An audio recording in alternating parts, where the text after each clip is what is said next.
السلام عليكم واهلا بكم يا اصدقائي في فيديو جديد من فيديوهات الفريلانسر. اول فيديو في رمضان، كل سنه وانتم طيبين، رمضان كريم عليكم يا رب. النهارده في الفيديو ده هنتكلم عن حاجه مهمه جدا جدا جدا لكل الناس اللي بتقدم خدمات تصميم اللوجوهات على منصه خمسات، او اللي لسه بتفكر تنشر خدمات عن تصميم اللوجوهات في منصه خمسات. لو انت فاكر يا صديقي ان المنافسه الشديده على منصه خمسات في خدمات تصميم اللوجوهات هي العقبه الكبيره قدام طريق نجاحك، فخليني اقول لك انت عندك حق. علشان كده في الفيديو ده هنتعلم ازاي نهرب من المنافسه الشديده في خدمات تصميم اللوجوهات على منصة خمسات، علشان يكون عندك فرصة حقيقية تنجح على منصة خمسات وتفهم المنصة شغالة ازاي. هل تعلم يا صديقي ان في اكتر من 5800 خدمة منشورة على منصة خمسات مختصة بتصميم الشعارات او اللوجوهات؟ طيب هل هتقدر تنافس ال 5800 خدمة دول؟ طبعا هترد عليا من غير تفكير وهتقول لي لا طبعا، بس هو في الحقيقة تقدر، بس ازاي؟ لكن قبل ما نجاوب على السؤال ده خليني الاول اشرح لك رحلة العميل وهو داخل منصة خمسات ورايح يشتري خدمة تصميم لوجو من احد المستقلين او احد الفريلانسرز الموجودين على المنصة. لانك لو فهمت رحلة العميل داخل المنصة عاملة ازاي وهو رايح يشتري الخدمة، صدقني يا صديقي انت بنفسك هتجاوب على السؤال اللي احنا قلناه من شوية. طيب خلينا ندخل دلوقتي على منصة خمسات ونعرف رحلة العميل بتتم ازاي على منصة خمسات من اول ما بيدخل المنصة وهو بيدور وبيبحث عن الخدمة اللي هو محتاج يشتريها. طيب انا دلوقتي عميل وعندي شركة مثلا او ايا كان، انا محتاج لوجو او تصميم شعار، فبدخل على المنصة. ده لو انا عميل مش عارف انا عاوز ايه بالظبط او مش عارف ببحث ازاي، فانا بكتب بكل بساطة تصميم شعار. تمام. وبيبدأ يظهر لي كل الناس اللي مقدمة خدمات تصميم اللوجو. طيب انا كعميل دلوقتي مش عارف انا عاوز ايه او بحثت بحاجة محددة، فايه ايه اللي المفروض ان انا هدوس عليه من الخدمات اللي هتظهر لي؟ المفروض لو انا محتاج تصميمات مثلا 3D بس ما كتبتهاش في البحث، فانا بقلب اول ما هشوف تصميمات 3D قدامي هوب زي هنا مثلا هتلاقيني وقفت عليها. تمام. طيب انا عاوز تصميم شعار بالخط العربي او بالخط الكوفي، بس انا ما كتبتش في البحث تصميم شعار بالخط الكوفي، انا كتبت في البحث تصميم شعار بس. فانا ببدأ اقلب لحد ما اشوف صور الشعار اللي انا محتاجها، ايوه زي دي كده او زي دي، وبقف عليها وببدأ ادخل وبشوف التقييمات اللي عاملها العملاء لما اشتروا الخدمة دي، وبشوف الراجل بيقدم الخدمة بسعر عامل ازاي، وبناء عليه ببدأ ادخل وبتواصل مع الشخص ده. ده نوع من انواع العملاء اللي بتدخل الموقع بتبحث بشكل عام وبتقعد تقلب لحد ما تلاقي حاجة تخطف عينيها. تمام. ده مش هنقدر نتحكم فيه. طيب اللي نقدر نتحكم فيه هو الشخص اللي داخل يكتب حاجة محددة.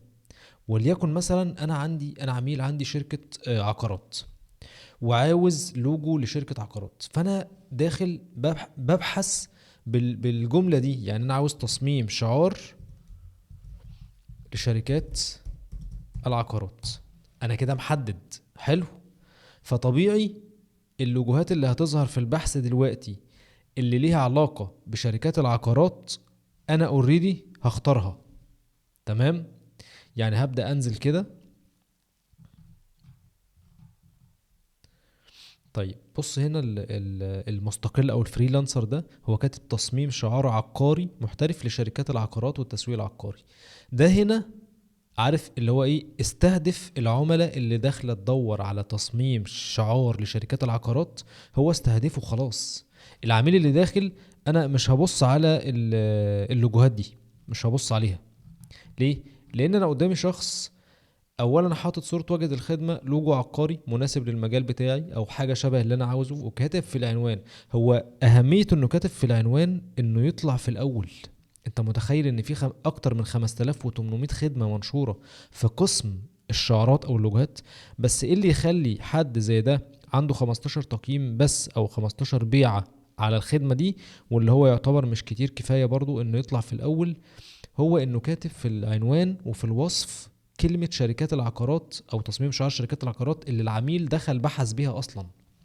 فكده هو وفر على نفسه كتير وبعد عن المنافسة، وده اساس موضوعنا في الفيديو ده، ان انت ازاي بتبعد عن المنافسة الشديدة في قسم خدمات تصميم اللوجوهات على منصة خمسات. لان عايز اقول لك ان اي حد بيدخل على منصه خمسات، وانا كنت واحد منهم اول ما دخلت على المنصه، انا كمصمم جرافيك مثلا، هقدم خدمه تصميم لوجو، تصميم شعار، وبكتب بقى تصميم شعار احترافي، وعارف انت الكلام البدائي ده.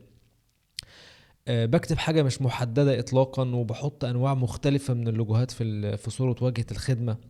فاهم قصدي؟ لحد ما فهمت ان انت كل ما تتخصص وتكتب العنوان، او تكتب او تقدم الخدمة بتاعتك لعميل مستهدف، انت كده بتحط نفسك على اول طريق نجاح على خمسات، لان هي المنصة بتمشي كده. طيب خلينا نغير ونكتب النشاط ايه. تصميم شعار لمكاتب المحاماة. انا عاوز اقولك ان انت وانت بتعمل عملية البحث بتاعك وبتشوف المنافسين، لازم تخلي بالك من الحاجات دي كويس قوي. انا كتبت تصميم شعار لمكاتب المحاماة، لو انا نزلت كده وما لقيتش اي حد طالع في النتائج دي فرصة كبيرة ليك انت، دي فرصة كبيرة ليك انت يا صديقي، ان انت تبدأ تعمل حاجة زي كده، او تبدأ تنزل انت الخدمة دي. اي مكتب محامي او اي محامي داخل يدور على تصميم شعار له او للمكتب، صدقني انت فرصتك هتبقى كبيرة جدا، لان مفيش يعتبر منافسين داخلين ينافسوك في الحتة دي. هو الراجل عاوز حاجة محددة، يعني هو مش هيدخل على تصميم شعار احترافي، لا. لو لقاك انت كاتب تصميم شعار لمكاتب المحاماة اللي هو اصلا كاتبها في البحث، ولقاك حاطط صور في واجهة الخدمة، صور لوجوهات لمكاتب المحاماة، هو مش هيفكر حتى. على فكرة لو خدمتك ما اتطلبتش قبل كده، حتى لو خدمتك ما اتطلبتش قبل كده، هيدخل على الخدمة بتاعتك وهيكلمك وهيشوف مدى احترافيتك عاملة ازاي. طبعا لازم انت في الكلام مع العميل تكون مهني جدا وفريندلي مع العميل، يعني تكلمه بشكل اكنه مثلا صديقك او اخوك او صاحبك، بس برضو بالاسلوب وبالذوق. تمام.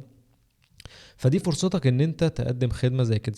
تمام. طيب خلينا برضو نجرب مجال تاني. خد بالك برضو ان يعني احد الانواع في اللي احنا بنتكلم فيها، او انواع اللوجوهات اللي احنا بنتكلم فيها، هي مش مجالات بس، يعني مش مجال العقاري، مش المجال الطبي، مش مكاتب المحاماة. دي احد الحاجات اللي بتخرجك من المنافسة، لكن في برضو جزء تاني، وهو ان انت ممكن تصمم لوجو 3D او 2D، ممكن تصمم لوجو كاليجرافي بالعربي، ممكن تصمم لوجو بالخط الكوفي. الحاجات دي كلها برضو بتساعدك ان انت تتميز وتظهر بدون منافسين في واجهة البحث. واللي بيظهروا معاك في الواجهة، حتى لو هم مقدمين خدمة تصميم شعر احترافي بشكل عام ومش محددين، فرصتك انت كويسة، لان انت كاتب في العنوان اللي العميل كاتبه في مربع البحث هنا. صدقني دي بتزود فرصتك بشكل كبير جدا، حتى لو الخدمة بتاعتك لسه ما اتطلبتش. تمام يا صديقي. خلينا برضو نجرب نوع تاني كده من الشعارات ونحدده، مثلا زي الشعار الايقوني اللي بيكون عبارة عن ايقونة، ونحددها برضو للمجال اللي هي للتطبيقات او الابليكيشن والويب سايت، ونشوف كده النتائج اللي هتطلع لنا شكلها عامل ازاي. برضو هتبدأ تنزل وتشوف في حد كاتب العنوان ده في الخدمة بتاعته ولا لا. لو ما لقيتش حد كاتب العنوان ده في الخدمة بتاعته، او ما لقيتش ناس كتير مقدمين الخدمة بالعنوان ده، دي فرصتك برضو ان انت تبدأ تجهز. حتى لو انت ما عندكش لوجوهات في المجال ده او في الحتة دي، بتبدأ تعمل نماذج او سامبلز، وتبدأ تحطها في واجهة الخدمة عندك. فهي دي الطريقة يا صديقي اللي انت هتقدر تهرب بيها من المنافسة الشديدة اللي موجودة على منصة خمسات في قسم تصميم اللوجوهات. احنا بنتكلم في اكتر من 5800 خدمة. لو انت ما خصصتش نفسك في حاجات محددة، صدقني هتكون فرصتك صعبة جدا ان انت تظهر في وسط ال 5800 دول. تمام. فلازم تحدد الخدمات بتاعتك بشكل مخصص جدا، انت بتقدم اي نوع من اللوجوهات ولاي مجال انت بس كده يا صديقي. وعايز اقول لك ان اللي خلاني اكتب تصميم شعار لمكاتب المحاماه بالذات، هو ان انا عارف ان مفيش ناس كتير على خمسات مقدمه الخدمه بتاعتها بالشكل ده. وانا عارف ان الخدمه دي مطلوبه، لاني بقابل ناس كتير بتطلب شعارات لمكاتب محاماه. فبالتالي دي بتدي زي اشاره في دماغك كده ان دي حاجة مطلوبة. فطبيعي ان العميل ممكن زي ما بيدخل على المواقع التانية، برضو العميل ممكن يدخل على منصة خمسات ويكتب تصميم شعار لمكاتب المحاماة. تمام. وان شاء الله هنتكلم في فيديو جاي ازاي بنجيب افكار للخدمات دي. وبكده يا اصدقائي نكون وصلنا لاخر الفيديو. لو عجبك الفيديو ما تنساش تدعمنا بلايك وتشترك في القناة لو انت مهتم بنوع المحتوى اللي احنا بننزله وحابب تتعلم اكتر عن الفريلانس والعمل الحر. وبالتوفيق ليك يا صديقي، سلام.